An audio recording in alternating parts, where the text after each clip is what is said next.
C'est l'histoire de deux logiciens qui rentrent dans un bar. Le premier dit à l'autre « Ah, t'es pas au courant en fait? Ma femme vient d'accoucher, je suis papa depuis une semaine. »« Vraiment? Mais c'est formidable, c'est un garçon ou c'est une fille? »« Oui !»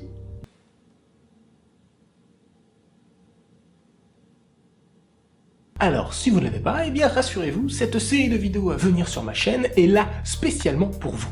Et si vous l'avez, c'est pas bien grave, hein, vous pouvez rester quand même. Eh, il y aura des Pokémon. Amis du jour, bonjour, je suis le Furet en direct de l'internet et aujourd'hui je vais vous parler de logique élémentaire et plus spécialement d'axiomes et d'implications.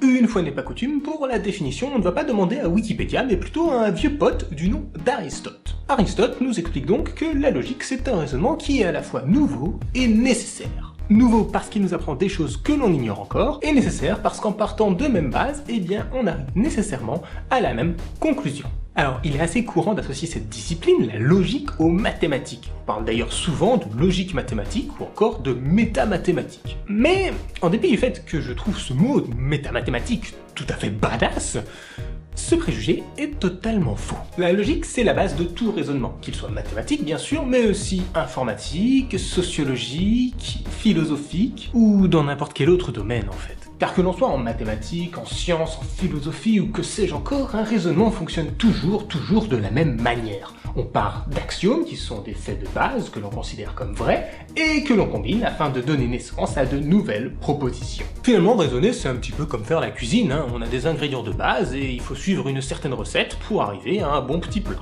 Et vous allez voir que c'est pas plus compliqué que ça, pour peu qu'on ne laisse pas notre intuition nous faire tomber dans quelques pièges, je pourrais dire pernicieux. Ouais, pernicieux. J'aime beaucoup ce mot pernicieux. On l'a dit donc, tout part des axiomes qui sont la base de tout système de pensée. Ces axiomes sont souvent construits sous la forme suivante. Si événement A, alors événement B. Par exemple, un des axiomes de la géométrie euclidienne est « un segment de droite peut être tracé en joignant deux points quelconques distincts ». Ou, en d'autres termes, si l'on a deux points distincts, alors on peut tracer une droite passant par ces deux points. Cette formule très simple, sous la forme si alors, se nomme une implication, et en mathématiques, on la symbolise souvent à l'aide d'une flèche. Venons-en donc à nos Pokémon, et vous l'aurez compris, la première étape consistera à définir les axiomes de notre système. On va même prendre deux groupes d'axiomes. D'un côté, les types de nos charmantes bêtes, par exemple, Carapuce est un Pokémon de type eau, donc je note que si je suis un Carapuce, alors je suis du type eau. Carapuce implique type eau. De la même manière, Salamèche est un Pokémon feu, Pikachu est de type électrique, etc., etc. Cela constituera ainsi notre première série d'axiomes.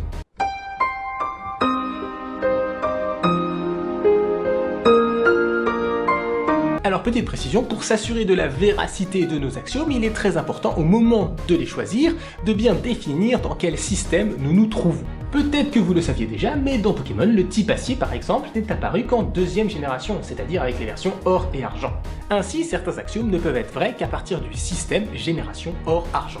Par exemple, l'axiome magnéti est du type acier est vrai si et seulement si notre système est celui de n'importe quelle génération passé la deuxième. Mais faux si notre système est celui des versions rouge, bleu ou jaune. Pour la suite de cette vidéo d'ailleurs, et pour celles qui suivront, on va simplifier et se contenter de parler de la première génération. Excite donc les types acier, ténèbres et fée.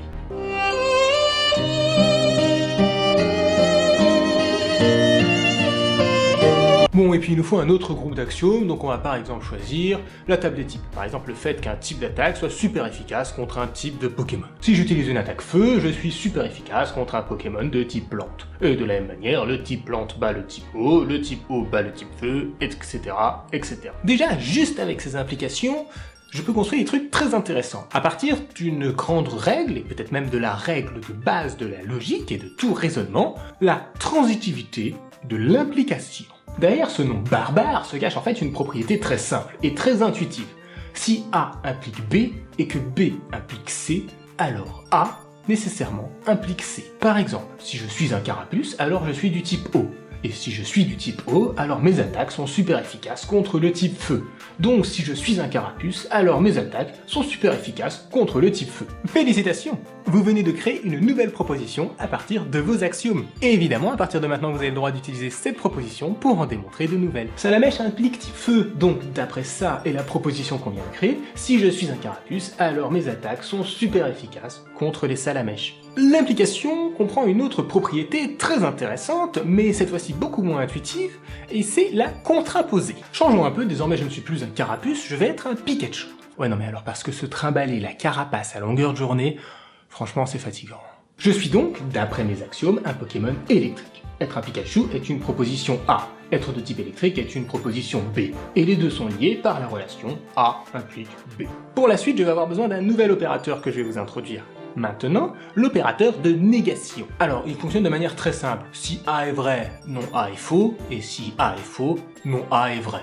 Intuitivement, on pourrait être amené à penser que si A implique B, alors nécessairement non A implique non B. Ce qui est totalement faux. Reprenons notre exemple. Si je suis un Pikachu, alors je suis de type électrique. Mais si je ne suis pas un Pikachu, eh bien je peux quand même très bien être de type électrique. Par exemple, si je suis un Raichu ou un Voltali. Il y a en revanche bien une relation qui lie non A et non B. Et cette relation, c'est la fameuse contraposée.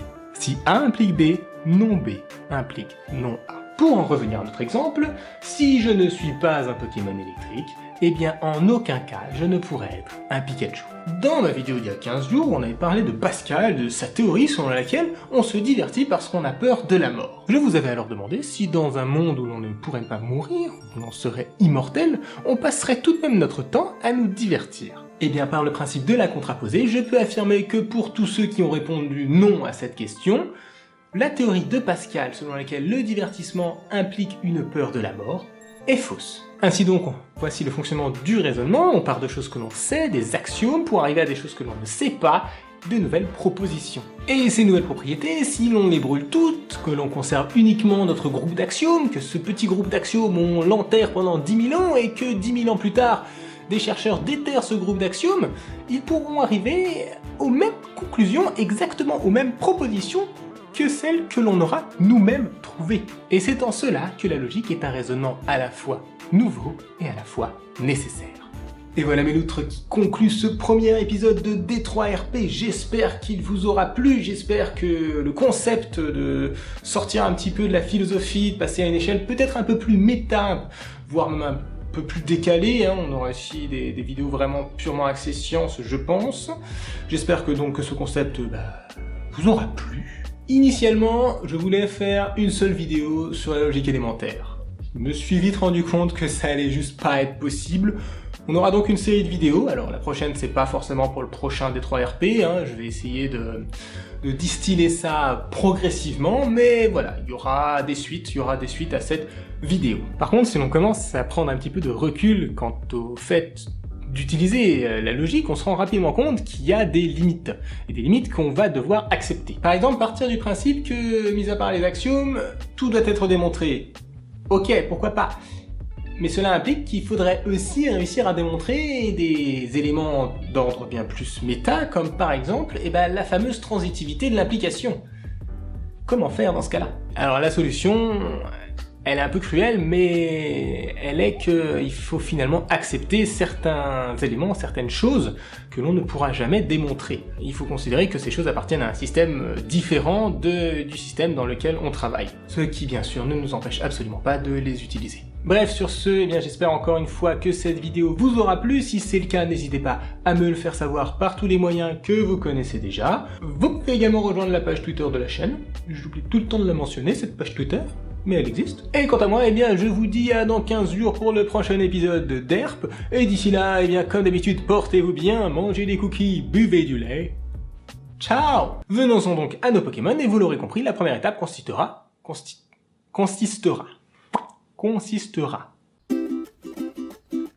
Dans chaque chose, il y a un cœur qui bat.